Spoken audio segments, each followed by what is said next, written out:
Anong kaibahan ng mga kriminal na nagsasabi, sorry po, wala na po akong makitang ibang hanap buhay, kundi ang pagbibenta lang nito. Kapit sa patalim na po. Sila yung mga taong, again, sinurrender yung dignidad nila para makahanap buhay, mga kababayan. Kaya pumasok sa illegal.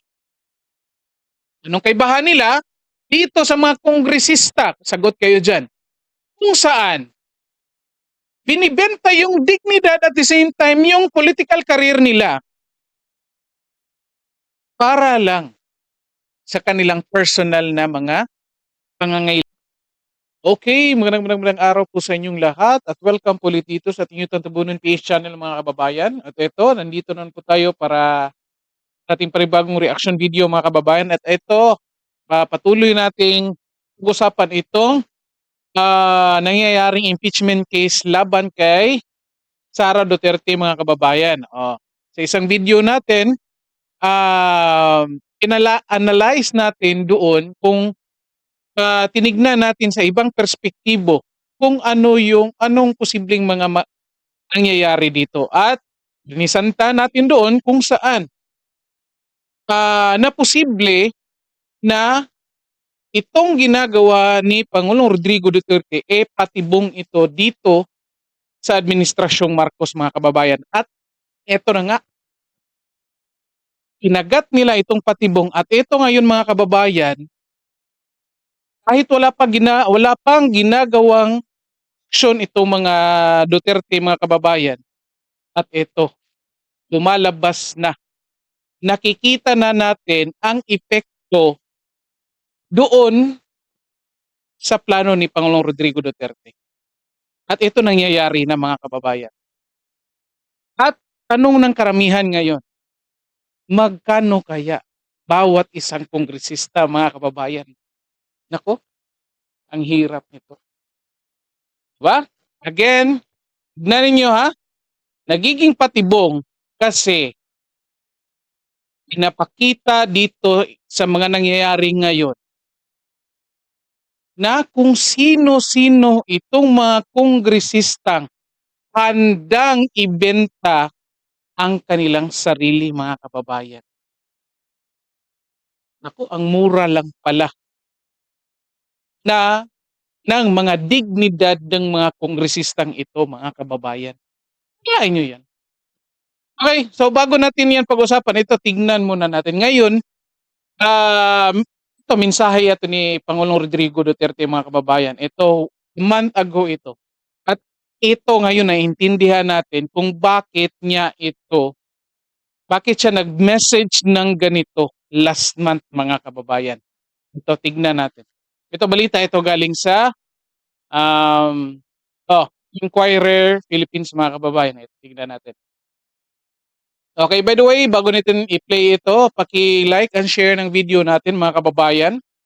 And then, paki-subscribe na rin po sa channel natin. Okay?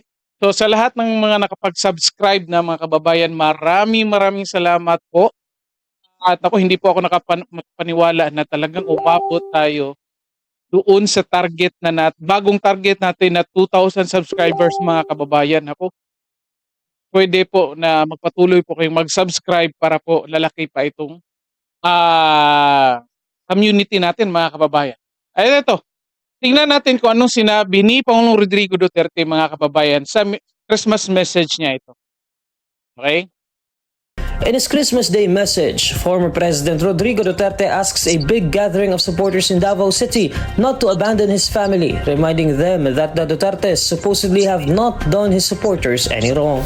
Duterte on Wednesday, December 25, faces the crowds who came from various parts of Davao City and nearby areas to receive gifts at his family's ancestral home in Taal, Bangkal Village. Speaking in Bisaya, Duterte thanks the crowd for their support, which the former president says basahin natin, mga kababayan, yung Cebuano. My dear people of Davao City, English pala. I am very thankful to all of you. It is here where I started my political career. Your support extended even to my children, Sebastian, Inday, and Pulong. was even extended to his children, Davao City Mayor Sebastian Duterte, Vice President Sara Duterte, and Davao 1st District Representative Paulo Duterte. In his speech, the elder Duterte recalls how he and later 3 of his children supposedly transferred Ito. In my years as mayor, vice mayor, congressman, and then president, I have never forgotten your interests. No, tamang-tama talaga. Ako nakakaiyak ito.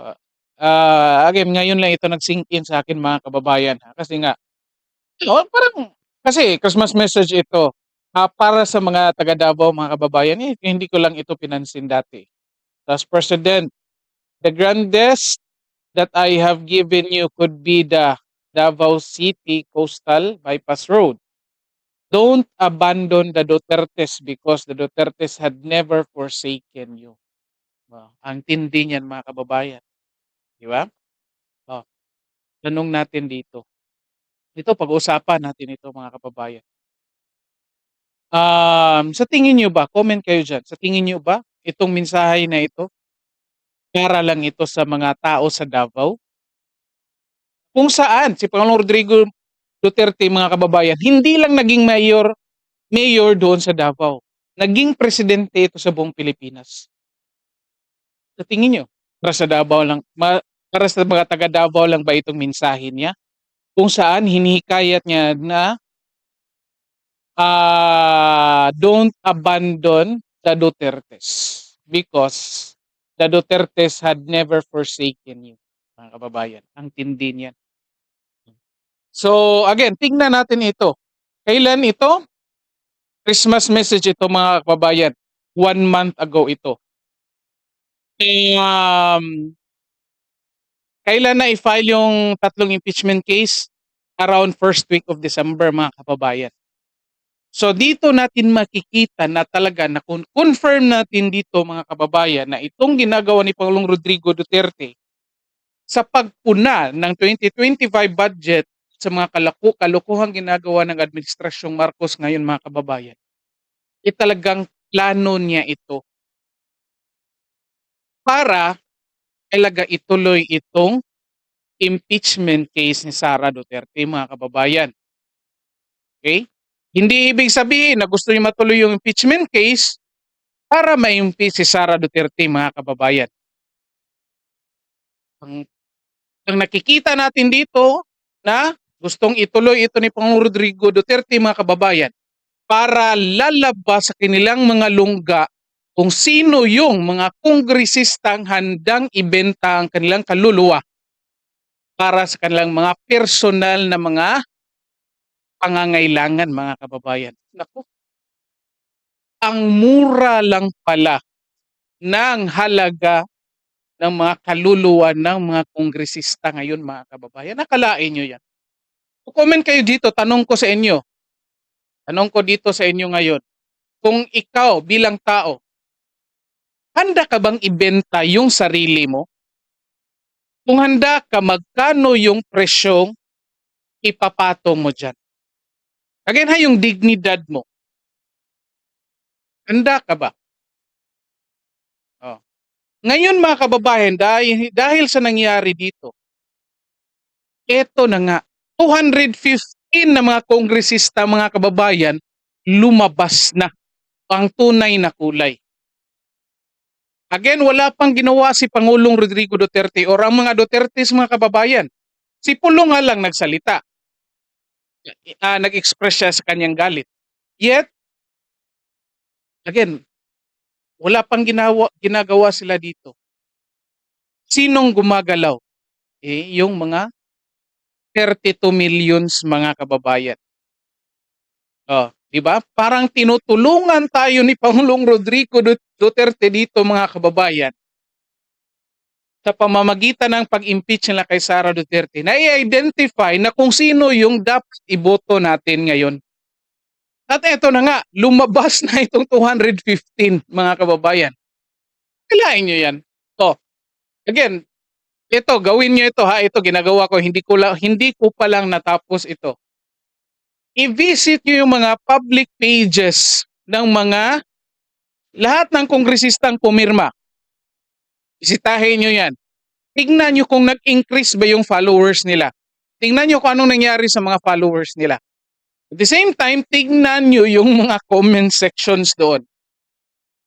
Yung iba, karamihan, lalo na doon sa mga talagang nung una, lalo na doon sa mga kongresista talagang ginamit itong mga Duterte para manalo sa eleksyon.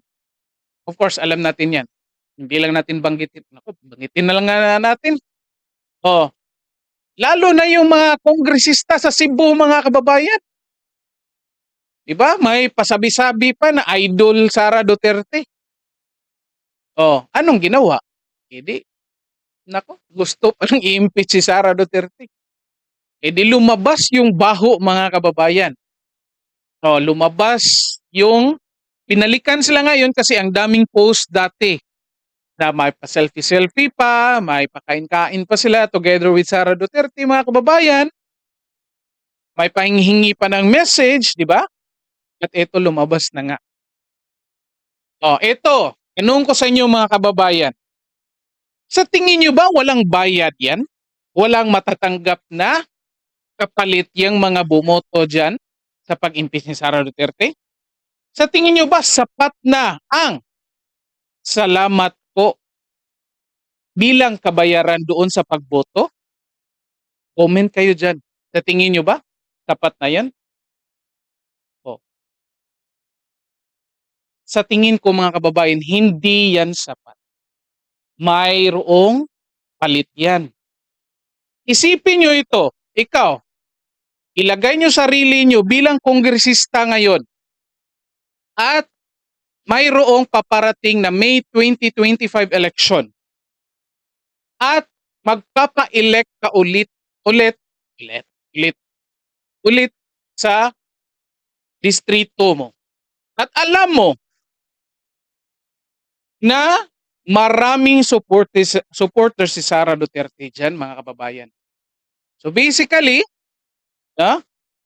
nilalagay mo itong dalawang pinakaimportanteng bagay sa iyo sa gitna ng panganib.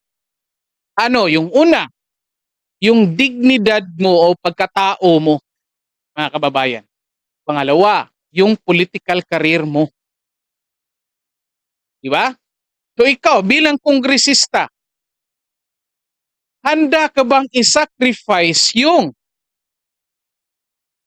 number 1, dignidad mo, number 2, political career mo para lang sa salamat or salamat sa suporta? Handa ka ba? Handa mo bang ganyan lang ba ang halaga ng dignidad at political career mo? Kasi alam mong matitiklop ka ngayong May 2025 election kasi nga pumirma ka or bumoto ka dyan. Di ba? Kanyat salamat po or salamat lang sa suporta ang matatanggap mo. Kung ako ang kongresista, mga kababayan, at yan lang yung matatanggap ko na mga kababayan. Mga kababayan, ano mangyayari? Laglaga na yan, mga kababayan. Kaya, makikita natin dito, mga kababayan, na talagang may bigayan dito.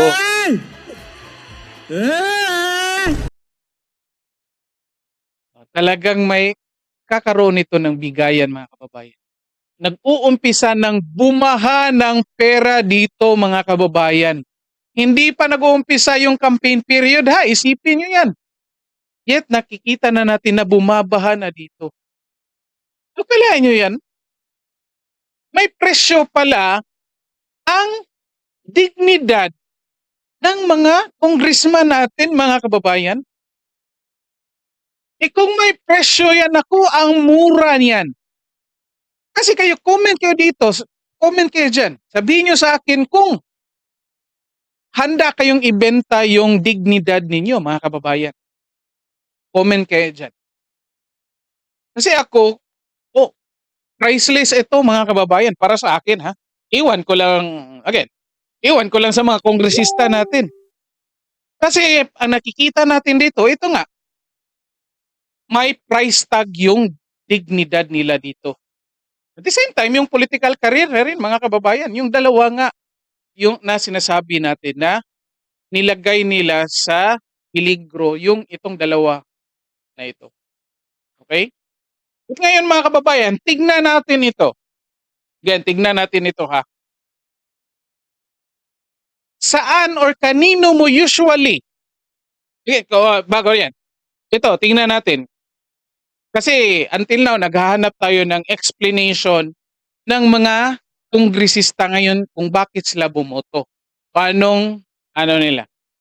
Kasi karamihan dyan, alam natin na ang daming supporters. Representante yan ng ilang distrito. At of course, hindi yan ang boses ng mga taong rinipresenta nila mga kababayan. Oh, anong sabihin nila ngayon? Stand nila yan? Isipin natin mga kababayan kung anong stand nila, ganun din yung stand ng isang distrito. Ngayon, yung mga members ng district, kung saang distrito sila nabilong mga kababayan, sa tingin nyo, ganun ba yung stand nila natungkol dyan sa impeachment ni Sara Duterte? Of course, hindi. So sana ang unang ginawa dapat ng mga kongresista mga kababayan, nag-convince sana muna sila doon sa mga constituents nila mga kababayan na ito kailangang i-impeach si Sara Duterte. Kaya suportahan ninyo ako kasi boboto ako ng yes to impeachment dito. Kaso hindi yan yung nangyari mga kababayan. May mga narinig tayo ngayon na sinasabi, opinion lang daw nila yan. Or personal stand nila yan. Again, hindi yan pwede magiging personal stand kasi sila yung representante, mga kababayan, ng ating yung mga constituents, mga kababayan nila. Okay? So, hindi pwedeng sabihin yan. At eto, pinaka-importante mga kababayan. Saan at kanino mo usually maririnig yung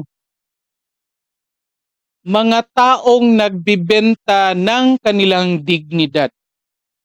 Ano yung usual na linyahan dyan? Comment kayo dyan. Diba? Usually maririnig mo yan na, Sir, sorry, kumapit lang ako sa patalim. Kanino mo usually maririnig yan, mga kababayan? Comment kayo dyan. Tama, di ba? Usually, maririnig mo yan sa mga taong kriminal. Or personally, naririnig ko yan karamihan sa mga taong nagbibenta ng droga, mga kababayan. Kasi nga, binibenta na lang kanilang kaluluwa or kanilang dignidad para lang kumita ng pera, mga kababayan. Anong kaibahan dito ngayon sa mga kongresista natin ngayon na nagbibenta ng kanilang dignidad para lang kayo na mag-continue. Nagbibenta ng kanilang dignidad, kung mag-deny sila na walang pera binigay, nako, anong masasabi natin na binibenta mong dignidad mo para lang sa salamat sa suporta. Ikalain nyo yan, di ba? Sige. Comment kayo dito kung hindi kayo naniniwalang may bigayan dito. At explain nyo dito na talagang ang matatanggap lang ng mga kongresista na ito salamat sa suporta lang. Naku po, ako yung kongresista talaga. Ako'y bulgar ko talaga lahat yan. Kung talagang yung makukuha ko, salamat sa suporta lang. Naku. Problema nga lang, hindi ako magiging kongresista kasi hindi ako handang ibenta yung dignidad ko, mga kababayan. Again, anong kaibahan ng mga kriminal na nagsasabi, sorry po, wala na po akong makitang ibang hanap buhay, kundi ang pagbibenta lang nito. Kapit sa patalim na po. Sila yung mga taong, again, sinurrender yung dignidad nila para makahanap buhay, mga kababayan. Kaya pumasok sa illegal. Anong kaibahan nila? Dito sa mga kongresista, sagot kayo dyan, kung saan binibenta yung dignidad at the same time yung political career nila para lang sa kanilang personal na mga pangangailangan. Kahit di natin sabihin sa mga perang matatanggap ng mga kababayan. Kahit ilang bilyon pa yang matatanggap nila mga kababayan, sasabi natin ang mura pala ng dignidad nila. The fact that you are selling your dignity as a person, your value as a person, as long as you're putting it at tag price, or a price tag pala. Sorry. Ang mura niyan. Naku, mga kababayan, mapapamura ka talaga sa mura ng dignidad nila. So dito na lang po muna tayo mga kababayan. I-like and share ng video natin para makita ng iba at maintindihan nila, makita nila ito. And paki-subscribe na rin po sa channel natin. Maraming salamat sa lahat at magandang araw sa inyo.